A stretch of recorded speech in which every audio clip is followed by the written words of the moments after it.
Welcome to PuckTime, everybody. I am Alex B. Smith. I'm here with Andrew McInnis. I am hosting all week here on WagerTalk TV. This is the final week of the regular season, so it's kind of a weird time because obviously we're looking forward to the playoffs, but there's still games to be played. There's still games to be bet, and some teams actually care. Some teams completely don't give a shit.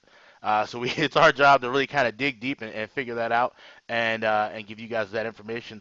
So without further ado, Andrew, how are you doing? How was your weekend? Pretty good weekend overall. It's a great time of the year to really be a sports bettor, sports fan. Like we say all the time, how crazy and wacky this sports betting schedule is, sports schedule is. It seems like one season closes, another one opens. We got MLB in full swing right now. We've got, of course, NHL. Nearing the playoffs. NBA's picking up quite a bit. College basketball. Everything's just going right now. It's been great. I'm pretty excited, Alex. I finally, since I've known you, I've been bouncing around different houses, but yesterday I got a call from a landlord, and we officially got accepted into a new house, so I'm really excited about that. May 1st, Nice. I'm finally moving, so I hate that stuff, man. I don't know about you, but just like going to different places, not knowing which place you're going to get to, but it's good, man. How are you? Yeah, I've lived in two places in the last like 27, 28 years, so I'm not a fan of moving. So I understand that completely. But Yeah. I'm doing good. I had probably about as perfect of a Saturday as you can imagine. Like I did nothing but we had our other show, and I just sat around and ate a bunch of food and played some bets and damn near cashed all of them. Hit some underdogs. Hit a couple underdogs in the NHL. So if you visit sportsmemo.com, two of the three that plays I had on Saturday up there, both two plus 200 with Ottawa and Florida. Those cashed quite easily. Got a lucky win in the UFC. UFC card was great. Like I said, this is the perfect time of year to be a sportsman. If you can't find something to bet on or something to watch, then you need to be checking out something else because this is sports heaven right now. So Saturday was damn near perfect of a day.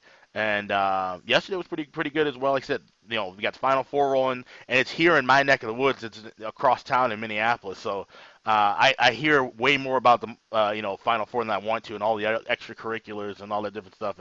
It kind of sucks to live in a place when you have a big we had the Super Bowl last year, and now Final Four this year. And you just hear about it over and over and over again. And the fact that we're not going to have any great matchups, Michigan State, Texas Tech, Virginia, and Auburn. I mean, those would be better. Those would be better matchups for football than basketball, in my opinion. But it is what it is, and still should be some interesting games next weekend. So, yeah. So without further ado, let's get right into this card. We'll start at the top of the rotation, 37-38. This is a 6 o'clock Central game. Everything I do is Central Time. Rangers and Devils, the battle on the Hudson Sometimes River. I wonder. Oh, I know. Yeah, I know. We have that whole back and forth with our time issue differences and stuff. But yeah, so Rangers Devils, the Battle of Hudson. This game seems like it would mean nothing. Obviously looking at the standings and so forth, but obviously this is still a rivalry game. The fans are going to be geared up for it. This is New Jersey's last home game of the year as well, too. So some things to kind of look for: teams that are finishing up on the road, or teams that have long home stands. You want to check those things. It's interesting. The handicapping to me, the last week of the season is almost like the first week of the season because you see like different motivational edges, how the seasons are going to end, if there's any ceremonies. I know a couple teams that might be having some retirement ceremonies at the end of the year, or acknowledging some players retiring. So all of those things you factor in, it's a lot like the beginning of the year, and so you have to look at that with this game here. I personally, I like the Rangers here in this spot. They've won back-to-back games. We've seen them play tough against, New Jersey in the last several meetings. They've won 4 of the last 6 meetings. Even though they have struggled in New Jersey, losing 5 of the last 7 while playing with the Devils at home. I still think this is going to be probably the last competitive contest for both these clubs. I can see both these teams possibly fading out after this, but this should be an exciting game. Andrew, what do you think? No, I'm in the same boat as you, really. And you and I were talking off air about how we felt about some of these games that are so meaningless. Not playoff teams, teams that are, so questionable who's going to show up every single night. But I'm in the same boat as you. I look at this New York team right now. I think they'll come out strong here. It sounds weird to say this, Alex, but I truly do believe that they actually have more depth of scoring right now than this Devils team does. All the injuries that this Devils team has faced all year long has been rough. Over the Yeah. past like several weeks, several months, even they've had so many guys in and out of the lineup. And I think it's obvious to say, but with guys like Paul Mary out and Taylor Hall, it impacts your lineup. to a huge standpoint. Whereas this Rangers team right now, especially post-trade deadline, they don't really have that one star. They don't really have too many guys that are making that huge amount of impact. So it's kind of spread out their offense a little bit. And like you mentioned, the Rangers have fared well against the Devils, 4-2 in the last 6 playing New Jersey. So the over is also worth a decent look, in my opinion, as well here, Alex. 8 of the last 9 games on the road in New Jersey have gone over between these two teams. And it's like I said in a couple of shows back, sometimes when you see these two teams clash together, two weaker teams, the floodgates could open up. So those are my 2 leans for this one. Yeah, I was looking at that over too. I didn't play that. I only played the side. I played the Rangers, but the over, yeah, like I said, 5.5 too. And that's the thing. It's like 5.5 looks great because we've been seeing 6 all year, basically, or 6.5. And you got Lundqvist going against Mackenzie Blackwood. So obviously, like I said, these goalies are going to be, I think they're going to be keyed up for this game, but I think, like I said, the Rangers not having a star, sometimes that can be a good thing. I think they're one of the few teams that have made that an advantage to them. The fact that they don't have a one standout guy, everybody's got to chip in, everybody's got to pull themselves up. So they play as a better unit than some other squads simply because they don't have that one glaring star. Whereas New Jersey, if they had Taylor Hall available during the year, obviously it probably would have been a better fit for them. The reigning MVP. But like I said, Cal Palmieri out with an undisclosed issue. Sammy Vatanen still out with dealing with illness. I don't know if the flu's going around in that locker room too. Which I mean, like you said, how much more can they take all the injuries?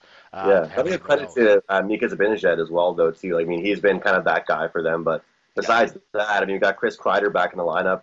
Is he really anything too special for you right now? I don't think so myself. And look down this lineup, you see a lot of different names that you're not used to seeing on the score sheet. But like we said, that could work to their advantage.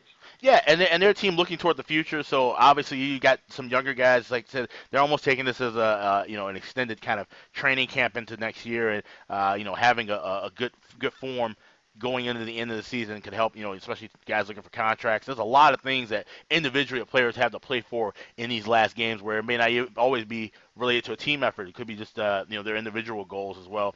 Getting close to, say, a 30-goal points or 50 points, career high things. Those are all things to look for and factor in the handicap. So let's go to the second game on the card here. Washington and Florida. We've been talking about Washington, I feel like, for a couple of weeks in the sense of, like, hard to back them. They're doing their job. They're pretty much going to win the Metropolitan Division, but it's just like there's some spots where they just fall completely flat, some spots where they're really geared up. They were geared up, against Tampa Bay the other night. Now they play a Florida team where they've actually kind of struggled against Florida in the last several meetings. And now you wonder, all right, Washington pretty much has the division wrapped up. I mean, it would take a big effort for either Pittsburgh or the Islanders to move ahead of them. I expect Washington to be geared up here. They've won 4 in a row. If they win here, they can definitely solidify everything and then just kind of rest out the rest of the week. But we saw Florida, like I said, I cashed a big dog ticket with them on Saturday. Roberto Luongo making more than likely one of his final starts of his career. And there's a spot coming up where he's going to be playing against his old team, the Islanders. So I'm guessing that would be his official last start. But other than that, you got him going in tonight. He's done fairly well against Washington in his career. Andrew, what do you think about this game? I'm kind of in the same boat as you, Alex, where in the fact that I don't know, which night Washington's going to show up. But I know you had a great pick there with Florida against Boston, and as well, I think a lot of us on the show, Prez as well, were on Washington against Tampa Bay. It was a great bet on spot for them, I believe. And looking at this team here, part of me really wants to look at the over when these two teams clash together. But as we know, this Florida team's been up and down here with their scoring. They lost 6-1 to Montreal. Then they go ahead and beat Ottawa 5-2, beat Boston 4-1. So you never really know what you're going to get from this team. However, when these two teams have met, we've seen some massive scoring. Total's gone over in 6 of Washington's last 9 games when playing Florida. So, I think between these two teams, especially the over 5-7, 5 of the last 7 games on the road for Washington. And, like you mentioned, but it's interesting to see how Florida's dominated Washington in their head-to-head series, 7-3 the last 10. So the real question is here, it's back to what we've really been talking about over the past several shows. How much does this game really mean to Washington? And I don't think it means too much. Then that's the problem here. I'm going to go ahead with the first period over here. It's quite a bit juiced. I also like the full game over as well. I think that we'll definitely see some goals in this one. And, we're seeing guys like Ovechkin hit crazy goal totals consistently, and they're not letting back whatsoever. I think every single game for this Washington Capitals team is a chance to continue to prove yourself. And I feel like this Florida team, they're pushing. They're not going anywhere right now, but they're pushing. They're going to finish things strong. Props, hats off to you for that, underdog winner. 4-1. It was dominant fashion as well against a great, outstanding Boston team. And, this team is starting to bring things together a little bit. They've been some big, big underdogs, though, Alex. I noticed this Florida team right now. And, just looking at the stats here, in the past couple of head-to-head games between these two teams, we've seen some high scores. I mean, the last 3 games between these two teams, Florida's averaged 4.7 goals in that span. So, that's a larger scale, 3 games, but it seems like they actually show up to play against Washington. And sometimes Washington can kind of rope teams in to higher scoring games. And as we know, Washington has really no issue being involved in those games, as we talked about. Their last game against Tampa Bay, 6-3. Carolina, 4-1. Tampa Bay, again, 5-4. So many games like that where they're going to be involved in. They've been around the block with these higher scoring games. So, they play against a Florida team with a very, very powerful top 6. I'll look for the over in this one. You bring up a good point, Andrew, too, in reference to teams roping teams into their style. We talked about it with Anaheim and Phoenix, or Arizona, I should say, in the last couple weeks about how they just pull teams in mud fight games. Teams like Chicago, San Jose, Washington, where they want to get the pace rolling, they pull teams into, like I said, over kind of styles. I like the first period over. Like I said, a little bit of juice. I'm sure if you have a book that offers a 2 on that first half, that first period over, that was definitely something to look at. I think Washington's a team that could put up 2 by themselves. Florida.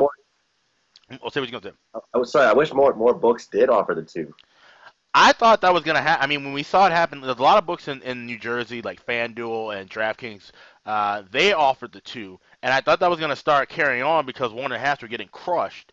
We didn't see that. We just saw the juice keep going up and up. So I'm wondering, will we see a transition in the playoffs? I doubt it. If anything, we're going to probably get some value back again on first period overs. Maybe next season we'll finally see that 2s roll around and be a commonplace thing. I'm not sure. But it's a good point, and that's a pick that I definitely would be looking at as well. All right, let's go to the next part of the game on the card. Toronto and New York.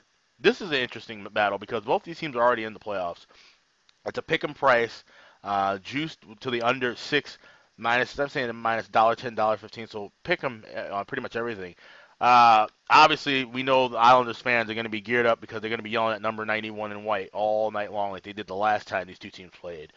And it was the Islanders that picked up the 6-1 blowout win against the Leafs. This Leafs team, you want to talk about backing into the playoffs. I mean, other than San Jose, I think the Leafs have pretty much done the worst job of, after clinching a spot, just saying, screw it. and just, I mean, the fact that they lost to Ottawa.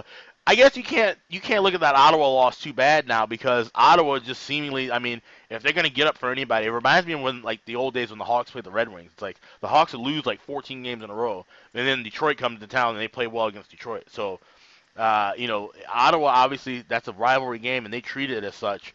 And we've seen them as high-priced dogs 2 weekends in a row beat Toronto. So now Toronto comes into this matchup losing 5 of the last 7 games. But it seems like the Leafs might have a little bit of the chip on their shoulder. Like they want to prove something here in this spot because the Islanders have already clinched their spot. Like I said, it's going to take some help and some miracles for them to get that number 1 spot in the Metro. They're more likely going to just stay at number 2, keep home ice, start against Pittsburgh next week. I think the Leafs are live here. I think we might actually see them, try to sharpen things up in this last week. I think this would be a good test for them.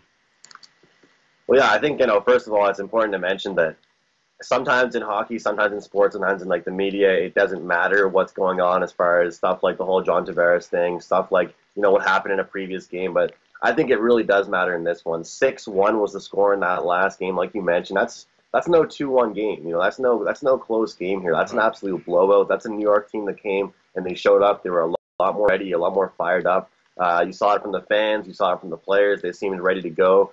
And people always talk here in Canada, Alex, about the media attention that Toronto gets. Someone can, do the most minor thing, and all of a sudden they're getting interviewed about it. Like that one little thing about the puck going into the bench and Tavares not flinching. That blew up here in Canada. It was the smallest thing ever. Like I had buddies saying, like, that's just the stupidest thing ever to be going viral. He didn't even look at the puck, So for me, looking at this one here, I think, first of all, you and I spoke about this off air. the fact that we're getting so much value with the Leafs, not really value, but how often do we see the Leafs at a pick 'em price like this in a game like this? It's not too often. But I would be lying to you if I didn't say it wasn't worrisome.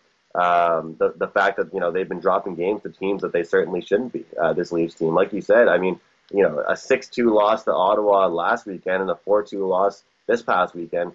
It's tough to look at on the score sheet, especially when they're laying minus 265 number, minus 225. They're losing games like they were to New York Rangers. They were minus 360 favorites. Yeah. I know a loss is a loss, but you got to be able to look at that number and say, hey, look, if you're playing a team that's that much worse than you got to be able to show up and get things done. But just on the topic, Alex, of like I was saying last game about teams roping you into playing a certain way, I think this game is going to be a lot more serious, and actually, this Leafs team is going to have a lot of preparation coming into this game, and they're going to be very serious coming into it. I mean, like you mentioned, Toronto, they're already clinched their playoff spot. We already know they're probably going to be on the road against Boston. We know New York's most likely not going to get that metropolitan position. But certain games do matter. It's like you mentioned with the Wings and the Hawks. Certain games just do matter. Certain times you want to show up. And the Leafs are finally a little more healthy now. The only guy missing from that squad is Gardner. I'm sure they'll be happy to have him back soon. But I think that the Leafs come out here and that they're ready. I mean, they're 2-5 in their last 7 games. Yeah. That is not how you want to close out a season. And, as much as pressure people will put on this Leafs team moving forward for this year, I do agree that there is so much time for this team moving forward in the next several years with how young this team is. But no matter which team you are, you got to finish a season strong. You can't finish on a bad note just after clinching a spot here. As far as the total goes, Alex, I'm not sure your opinion, but I feel like we just got to see a higher scoring game in this one again. I know the New York Islanders have leaned, ever since Barry Trotz took over, they've been more of an under team. But when these two teams have faced each other, 11 of the last 13 in New York have gone over between these teams. And I just think when Toronto gets going, they're going to win a higher scoring game. So I lean to the Leafs and I lean to the over. Yeah, I would lean the over slightly too. Like I said, I feel like Toronto's going to be the team to look to dictate the pace here a bit more, and obviously their style is more up tempo, more offense. And if the Islanders, can they really match that tempo? If Toronto's going full speed, they can't. That's just the bottom line. Even their defensive shutdown, I don't think can really slow down Toronto at full speed offensively. And if you look at Toronto, the last 4 games after tonight, they go back at home to Carolina tomorrow. Then they play Tampa Bay in the final home game. Then they play your Habs, which will be a huge game. So This is really the best chance for a win here from Toronto, because from here on out, they're going to be playing teams that are all going to be geared up toward, Tampa Bay is not going to take Toronto lightly. We know that. Carolina, Montreal battling for playoff spots. They're going to be on their A game. So this is probably the best spot for Toronto to grab a win here, and like I said, at a great price. So definitely leaning with the Leafs here for sure. Let's go to the next game. We got, I should probably let everyone know that you're watching PuckTime on WagerTalk TV. I'm Alex B. Smith. That's Andrew McInnis. I forget I have to do that thing. And, I got all week to get this thing figured out. So the next game on the board, this one is interesting. Tampa Bay as a gigantic favorite, go figure, against the Ottawa Senators. Ottawa, like I said, they cashed as a big dog on Saturday, beating the aforementioned Toronto Maple Leafs. Now they take on a Tampa Bay team where we've seen Tampa in spots where we think, okay, they're going to just fold it in. They're just trying to skate things out, make sure no one gets hurt, nothing crazy, and get ready for the playoffs. And then next thing you know, they score 5 or 6 goals like they always do. I've already said it before. I'm not betting against Tampa Bay the rest of the year until we get into the playoffs, and I'm probably just going to be on Tampa Bay during the playoffs because I think they're going to win the East. But I mean, Ottawa, if you're looking for big dog value, Ottawa's a team that, I mean, they seem to have tried to turn things around as much as they can as of late, and there may be some value probably playing them first period. I think if they're going to show any kind of effort, it would be early in this game, and then kind of poke the sleeping bear, wake up Tampa Bay, and then Tampa Bay probably routs them and gets like 5 or 6 goals in the last 40 minutes. So that's the only thing I would be looking at here. But Andrew, what's your take on this game? I just can't really see Ottawa slowing down their scoring. It seems to be whenever they match up against a strong team here.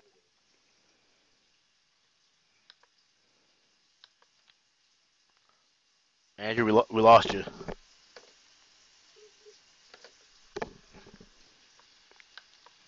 I look at Ottawa games for the Tampa Bay team: 6-3, 5-4, 4-3, 6-3, 5-4. I mean, it goes down the list.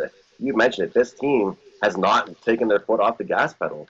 You know, they're 8-2 in their last 10. Tampa Bay, and you know they've already been at the top for so long. But that's a team that knows how to win. That's a team that's looking forward to the playoffs. But they're not taking their foot off the gas pedal. I mean, they're playing great teams as well, and still getting these victories, still continuing to work hard. But again, like you mentioned, we talked about it earlier. We touched on Ottawa.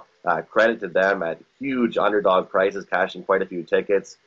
I mean, even against Edmonton, they were plus 220 favorites. I don't get how Ottawa was plus 220 against Edmonton. So as far as dog value and underdog value, I'd look at Ottawa, of course. But any game that Tampa Bay is involved in and Ottawa, I can't really expect to see a low-scoring matchup. So the defense still worries me, Alex, for Ottawa. So I'll look at the over in this one.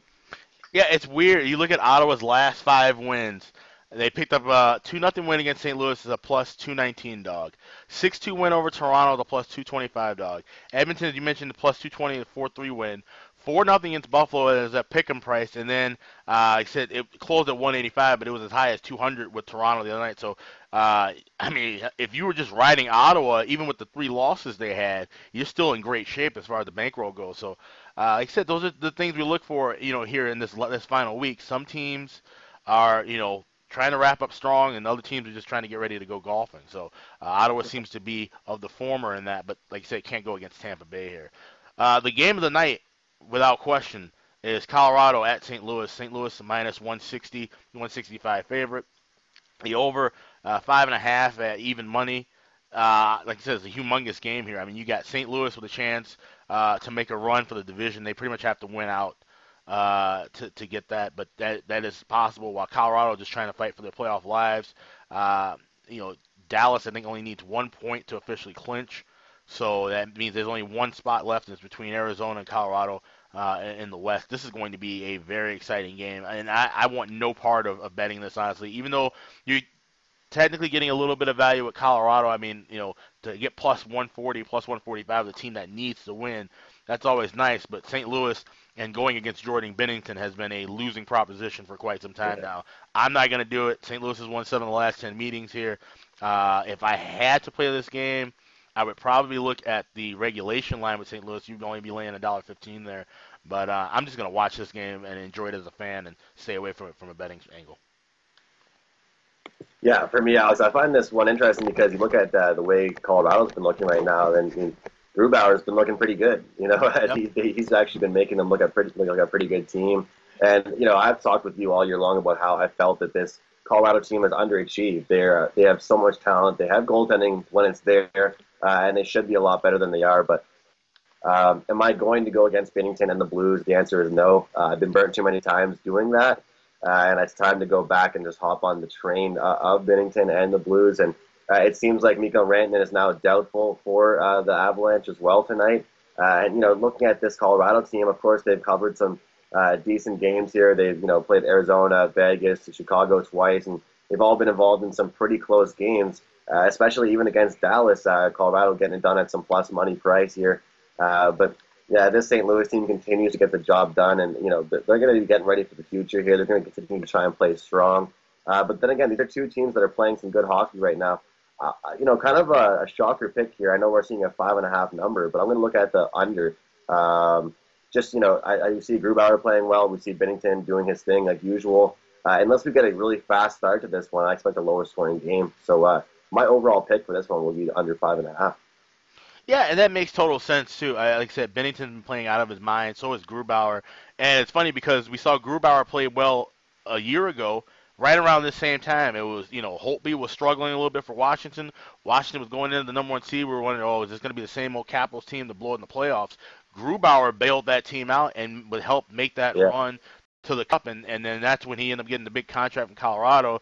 I'm thinking it was like, okay, he's flash in the pan. Well, he's proven me wrong. He's actually been playing decent as a starter. But you wonder, there's so many big games in a row for Colorado. They're riding him to death. He's not a number 1 guy. He hasn't had number one minutes in a while, and they also lost 15 of the last 21 on the road. So that's not really a sign of a team. At this point, if you're in a spot like your Habs or Carolina, Colorado, Arizona, the fact that you have to play must-win hockey in the last week of the season means you weren't taking care of business at certain times during the rest of the year. For sure. Let's just so and that's the Achilles heel with Colorado is that they just haven't been able to win games away from Denver. So definitely would lean with St. Louis there on that one. All right, we got 3 games left on the card. This game, I'll be watching it, but it's just because of force of habit. The Chicago Blackhawks hosting the Winnipeg Jets. Hawks season is over. It's pretty much baseball season at this point in the city. Winnipeg they've got something to play for. Obviously, they're still trying to make sure they can lock down the Central Division. This is always these two teams play each other really tough for some reason. I don't know why, because obviously we know how big and physical Winnipeg is. But the Hawks always seem to try to bait Winnipeg into playing this kind of a physical, tough game when the Hawks really don't have any physical bodies like they used to. But for some reason, obviously, it seems like they're taken to division rivalry. But for years now, it just seems like Chicago tries to come at Winnipeg, and Winnipeg gives it right back to them. And more often than not, Winnipeg has ended up winning. I would look at the shot. They want to try and clinch the division. They know Nashville and St. Louis right on their tail. The Hawks. We've seen the Hawks lay eggs at home often, and the fact coming off of that West Coast road trip, first game at home, usually like fading teams in that spot anyway. I could see the Hawks probably losing the rest of the way here, which sucks because it's against division opponents. They could really try to disrupt things. But I just think they ran out of steam altogether. So I would look at Winnipeg in this spot. What do you think, Andrew? Yeah, down the stretch, we saw your Hawks put up a good effort and put up a good fight. No. And if they were still in contention here, like I would say, hey, take a decent look at them here. But if you take a look, Winnipeg's lost 3 straight games, and I'm happy to see as a Montreal fan. We always talk about every show, but very tough loss there for Winnipeg against Montreal. I mean, Montreal came in at pretty much a must-win for them against a tough Western Conference opponent, and they got the job done in a lower-scoring fashion. And it's like you mentioned. I mean, these two teams often play each other very, very tight. I would lean to the under 6.5, even with these two higher-scoring teams. But when it comes down to it, Alex, we're getting a decent price here. And when I say decent, pretty good price here. Team has a lot more to pour. They're coming off 3 straight losses. They're looking for a bounce-back spot, looking for a team to take some anger out on. And I think it might just be, unfortunately, your Hawks tonight. Yeah, the only thing I would like to see from the Hawks at this point would be, obviously, I would love to see Patrick Kane add to his point totals for the year, because I honestly think he really should be getting a decent look at MVP. Obviously, Kucherov's probably going to run away with that, but any goals and assists he can get now will help with that. And it would also be cool if the Hawks could finish ahead of Minnesota in the standings. Just me personally, but now let's go to the next game. Edmonton and Vegas. We saw Vegas finally get off of their slide a little bit. They clinched a playoff spot now. They're playing an Edmonton team. They're a minus 250 favorites. There's no reason to back Edmonton at all, and there's really no reason to be laying Vegas, minus 250 at any given point, especially in this spot here, just trying to rest and stay healthy. The total 6.5 with juice to the under. I have nothing on this game whatsoever. I probably won't even listen. Andrew, what do you think? The only thing I would lean to this one is the under. I'm looking at Vegas here in their past several games. They can't string together any kind of consistency. They haven't had any breakout scoring games at all in their past couple of games, and even against weaker teams defensively like Colorado, sometimes even like Minnesota, and even against San Jose, they could barely even string anything together. Of course, they ended up scoring 3 goals, but they dropped that matchup. This is a Vegas team, and it's not all on just Fleury being out, but if you look at their, they win, I believe, 4 or 5 straight games, and then all of a sudden they lose 6 straight games directly following that. And some of them against, not fantastic teams. Losing to guys like Detroit, Minnesota isn't something you want to be too proud of if you're this Vegas team heading into the playoffs. So, I'd say just buckle down defensively, try and play a more defensive style. And as far as Edmonton goes, I kind of say the same thing about them. The same thing I've really been saying all year long, and all of us say, is besides the main couple guys, who else is there for them to score? I'm not really sure. On most nights, we see a lower scoring from them. So, seeing a 6.5 total here with these two teams, I'm surprised to see a 6. I thought we'd see a 6 here. So I'd lean to the under in this one. And one thing to check, and this is, you've heard me mention this before. I've always said that sports books should list goaltenders the way they list pitchers in baseball, because we could see Marc-Andre Fleury return tonight. Right. More than I don't think we will, but it's possible. But the fact that they've been riding Subban for quite some time, to have a goaltender listed at some point and to be able to either just get action altogether or get action on a certain goalie, I think that would be huge in this game, because it could be Lagacé, it could be Subban, it could be Fleury. We don't know. To try and bet and guess that beforehand, it's just adds to what I've been saying for at least probably 4 or 5 years now, that they should have goaltenders listed. So definitely check confirmations to see who's in net for Vegas before touching anything with this game. Yeah, this is Puck Time. I'm Alex. That's Andrew. We do have promo codes that we got to share. Once again, I should have done that earlier. We have the promo code PuckTime. You can get any of the handicappers at WagerTalk.com or us at SportsMemo.com. Any of the hockey handicappers for the next 7 days, these final 7 days of the regular season, get it for just $35 using the code PuckTime. Or you can also get any of our all-access passes. That's this week and all of the playoffs through the Stanley Cup Final for just $149. That's, like I said, valid over at SportsMemo.com and WagerTalk.com. Andrew, I know you got a 5-star going in MLB tonight, right? Yes, yeah. It's early in the season, but closed things out last year pretty well when I started off with Sports Memo, and now, I'm very, very much of a lower volume type MLB capper, but great spot tonight, and there's so many games every night that it's able to find, that one spot each and every day. You don't have to force too many games, and tonight I found one cent. Nice. So check that. I admire anybody who bets baseball. I don't have the stomach lining to do that. It's enough with hockey and football and everything else. So hats off to you. So hope you catch that tonight. And I got 3 plays in the NHL tonight. You can get my top play for just $9 because it's $9 Monday over at Sports Memo and Wager Talk. Or you can also get all 3 of my plays for $30. So you're spending $10 a play. That's available right now at SportsMemo.com. We got one more game to talk about, and this one's actually going to be somewhat entertaining, at least, well, for me, because I have a wager on it. But it's the Calgary Flames traveling to Hollywood, taking on the LA Kings. We saw Calgary clinch the division, clinch the Western Conference, and have home ice for the first 3 rounds of the playoffs, should they make it that far. Beating San Jose, like I said, we talked about, just kind of just spiraled out of control. And now the second game of back-to-backs, taking on an LA team that LA, I thought they were a team that was just going to completely ride it out and get ready to end the year. They've actually been doing pretty well, and they've been doing pretty well within their division. They've won 4 of the last 6 games against specific opponents. They beat this Calgary team. They shut them out just a week ago. I think Calgary, and this goes back a while, Calgary has been a team, when they made those changes with their coaching and so forth, there was a culture in Calgary where guys like to have a little bit of fun. I remember hearing this from some people around town here whenever they came to Minnesota. They were a partying bunch. I don't know if that much has changed over the last couple of years, but that being said, this is a team that just clinched the Pacific Division for the first time in a while. And we have even a quote from Mark Giordano, their captain, saying, we want to, enjoy this win a bit, kind of reflect on how this season has gone for us and how well we played. That being said, they might come into this LA game a little bit fatigued. So I'm looking at the Kings here as a home dog. What are you looking at, Andrew?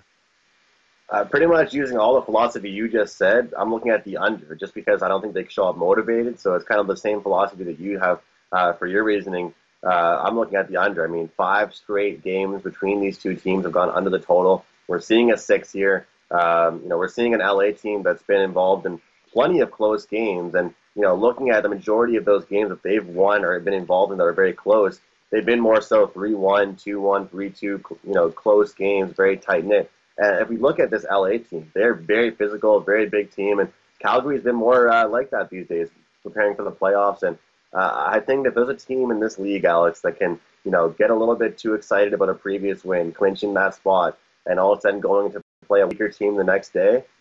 They could really have a letdown spot. I think of all teams in the league, it is this Calgary Flames team. A little bit of youth on this team, a little bit of inconsistency, a little bit of kind of nerves and shakiness I find when they come off a spot like that. So I would agree with you, and I also look at the under in this one. Yeah, and I mentioned it the last time these two teams played. I'm like, this is one of those more bizarre kind of interdivision rivalries where they don't seem to really care for one another. There's Yeah, a lot of dirtiness after the whistles. We saw a couple of fights over the years. I remember Drew Doughty actually getting into a fight with somebody back. Kachuk. Well, Kachuk, That, they hate each other. They hate right, each other. yeah. There's a little bit of bad blood here. So for the Kings to play well in front of their home fans, something they've done a little bit lately. They picked up the overtime win against my Hawks on Saturday, so maybe they can continue that here tonight against Calgary. So yeah, that's it. That's 8 games. Like I said, should be fun to watch. I'll be watching at least half of them. Like I said, I bet on 3 of them. So like I said, check out our plays over at sportsmemo.com and wagertalk.com. It's $9 Monday. Andrew's got a 5-star in MLB. I've got a 3-pack of plays in the NHL. And like I said, use the promo code PuckTime. 7 days of any NHL handicapper on either site for just $35, or get our playoff package included with this last week for $149. Yeah, that's the show. I'll be back tomorrow. Andrew will be back tomorrow. We'll have Carmine #ListenBianco on with us as well. Break down the giant Tuesday card, so you better listen for sure. And so yeah, we'll catch you guys tomorrow. Have a great one. See you. Thanks, Alex.